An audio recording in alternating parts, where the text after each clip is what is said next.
kwa sababu sisi kama majaji kazi yetu ni kupitia tu hizi kazi za msimu huu na kutoa mapendekezo ya washindi, halafu vingine tulikuwa tunawachia wao kama waandaaji waweze ku take over na kuendelea navyo yani. Kwa hiyo msimu ujao utakuwaje, wataanzaje, ataweza pia kulizungumzia hilo yani.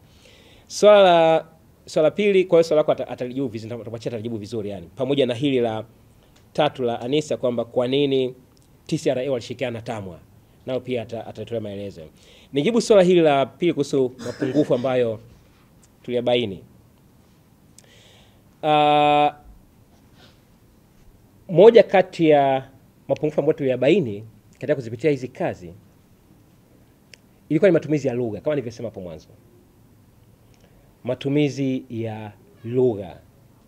Kwa kweli tulikuwa ipo haja ya kufanyia kazi namna sisi waandishi tunavyowasilisha kazi zetu yani. Tunavyoandaa vipindi vyetu. Lugha hasa ya Kiswahili tunaikosea sana, hatutendei haki. Na hii ni kote kwenye redio, kwenye televisheni na wakati mwingine mpaka kwenye magazeti. Nitoe mfano wa kitu ambacho tulikiona kwenye magazeti ambacho mpaka tukashangaa kama kuna wale ambao proofreaders ambao zamani walikuwa kwenye vyombo vya habari yani. Unaposema kwamba kwa mujibu wa, nijitolee mfano mimi mwenyewe, kwa mujibu wa Dr. Mkoko, huwezi ukasema tena kwamba amesema kuwa, sio lugha sahihi. Si tunaelewana? Hiyo hapo umeshakosea tayari, sio lugha sahihi. Ile kwa mujibu imeshafunika ile neno amesema. Kwa hiyo ni kusema kwamba kwa mujibu wa Dr. Mkoko kazi 1131 ziliwasilishwa na waandishi kutoka makundi mbalimbali. Ndivyo inavyotakiwa kuwa. Sasa makosa kama hayo ya lugha yapo kwa kiwango kikubwa mno kwenye kazi zilizowasilishwa. Sasa hiyo nimetoa mfano mmoja. Hii mfano nilioeleza hapo awali wa kusema watu 50 wameweza kufariki dunia, hiyo ni kama imekuwa kitu cha kawaida sasa hivi. Kila mtangazaji baada ya sentensi ya kwanza ya pili ameweza kufika. Baada ya sentensi nyingine ameweza. Kwa kweli si matumizi sahihi ya lugha. Kwa hiyo hilo ni tatizo kubwa sana ambalo tuliliona katika kazi ambazo tulipokea. Tatizo jingine ilikuwa ni swala maadili. Na hasa kuhifadhi utu wa vile vyanzo vyetu yani. Pale pakawa tatizo jingine ambalo tuliliona yani.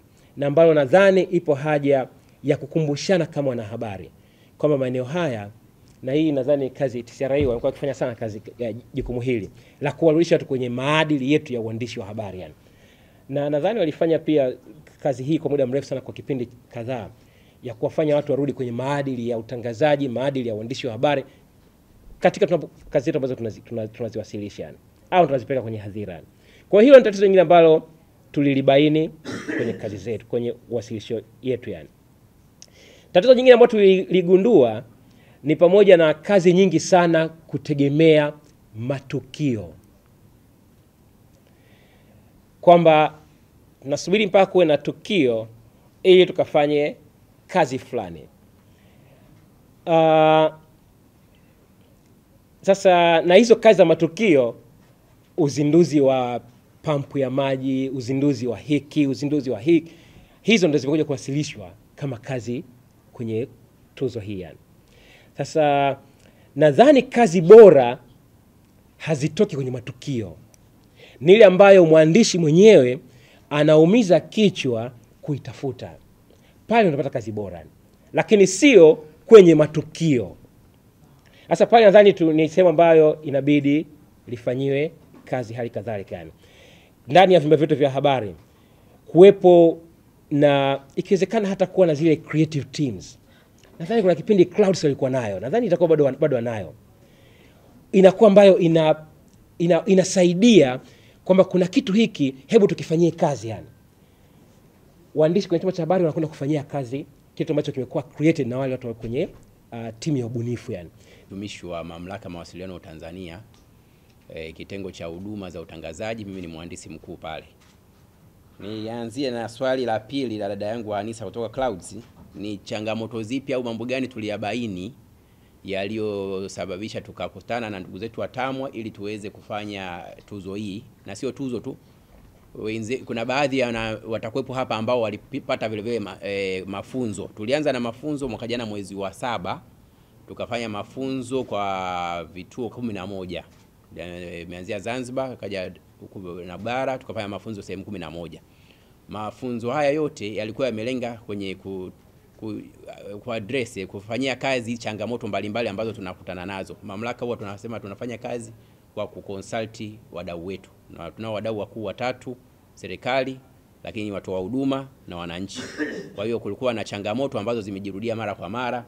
Nyingine tayari zimeshatajwa hapa alizokuwa amezungumza Dr. Mkoko na dada yetu Penzi Nyamungumi, kwamba kuna vitu kadhaa ambavyo vinaonekana kwa namna moja au nyingine vinarudisha nyuma tasnia, vikiwemo swala la uchambuzi katika habari zetu.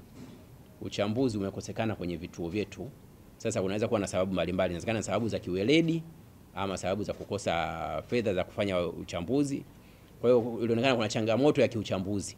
Kwa hiyo katika yale mafunzo kulikuwa na mafunzo kuhusiana na swala la kuongeza kota ya uchambuzi, ambapo mmoja wapo ni kutumia teknolojia. Kwa hiyo kulikuwa na somo la kuhusiana na matumizi ya artificial intelligence, akili mnemba au akili unde katika kuchakata habari na kukusanya habari. Kulikuwa na somo linalohusiana na mengine tunakuwa na atufahamu ni sheria zilizopo zinazosimamia tasnia. Sheria, kanuni, lakini na maadili ya kuzingatia. Daktari hapa ameelezea vizuri kuhusiana na mambo mbalimbali ya kimaadili ambayo huwa yanakosewa. Kwa hiyo tulikuwa na somo linalohusiana na uzingatiaji wa hayo maadili, kanuni zilizopo pamoja na sheria. Kulikuwa na swala linalohusiana na tunahitaji tuwe na local content. Vyombo vyetu vya utangazaji, wananchi wengi baada ya shule mambo mengi wanakuja kuyapata kupitia vyombo vya utangazaji pamoja na vyombo vya habari, magazeti. Watu wanasoma, wanaangalia televisheni, wanaangalia kwenye mitandao, sasa hivi wanasikiliza redio. Sasa hatuwezi kuwa taifa ambalo tunategemea vitu vya nje. Ni ndugu waandishi, ndio kwa kutumia kalamu zetu na kazi zetu tunaweza kubadilisha taifa letu. Lakini vile kulikuwa kwa pamoja tukubaliana kuna changamoto hii ya uchumi, hali ya kiuchumi katika vyombo. Kwa hiyo kulikuwa na somo kuhusiana na njia mbadala zilizopo za kufanyia kazi kupata kipato. Kwa hiyo hivi ni vitu ambavyo kwa pamoja tulikutana na kwamba kama mamlaka tulihitaji kwamba basi tukutane na wadau. Huwa tunakutana kwenye mikutano mbalimbali, lakini wengi wakawa wameomba wapate mafunzo. Kwa hiyo akafanyika mafunzo. Lakini kwa pamoja vile vile na TAMWA nao walikuwa wanahitaji nao kuendesha mafunzo. Kwa hiyo ndio maana tukatimwa kuendesha yale mafunzo, na baada ya mafunzo ndipo zikaja hizi tuzo. Kwa hiyo nikija kwenye swali lile la ndugu yangu Rajabu na kutoka Clouds kwamba tuzo ni zipi? Vipengele vile vya tuzo. Vipengele vile vya tuzo vimegawanyika katika makundi makubwa matatu. Kuna tuzo za kisekta ambazo ziko takriban 20. Zinaendana na sekta mbalimbali zilizopo. Kuna tuzo ya afya, kuna tuzo kwa ajili ya masuala ya kilimo, kuna tuzo masuala ya mifugo na uvuvi, uchukuzi, usafirishaji. Kwa hiyo karibu kila sekta ina tuzo yake. Lakini kuna tuzo za vyombo. Wote wengi hapa tunatokea kwenye vyombo mbalimbali. Kwa hiyo kulikuwa na tuzo za vyombo vya habari. Kwa hiyo tutapata tuzo ya chombo redio, televisheni, magazeti, online.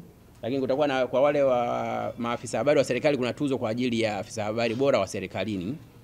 Kisha kuna tuzo sasa za wale wabobevu, kwamba kuna mwandishi ambaye inaitwa lifetime award kwa Kiingereza, kwamba ni mwandishi ambaye ameweza kupata mafanikio na kutoa mchango mkubwa katika sekta.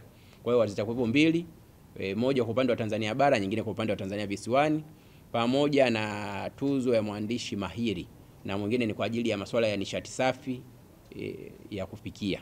Kwa hiyo hizi ndio makundi ya tuzo ambayo yapo. Kwa hiyo jumla kabisa tunatarajia siku ile ya tarehe 5 mwezi wa 5 mwaka huu 2025 pale the Superdome tutatoa tuzo kwa watu takriban watu au na vyombo kwa jumla 31 zitatolewa siku hiyo. Msimu ujao tutarajie nini? Ameeleza daktari kwamba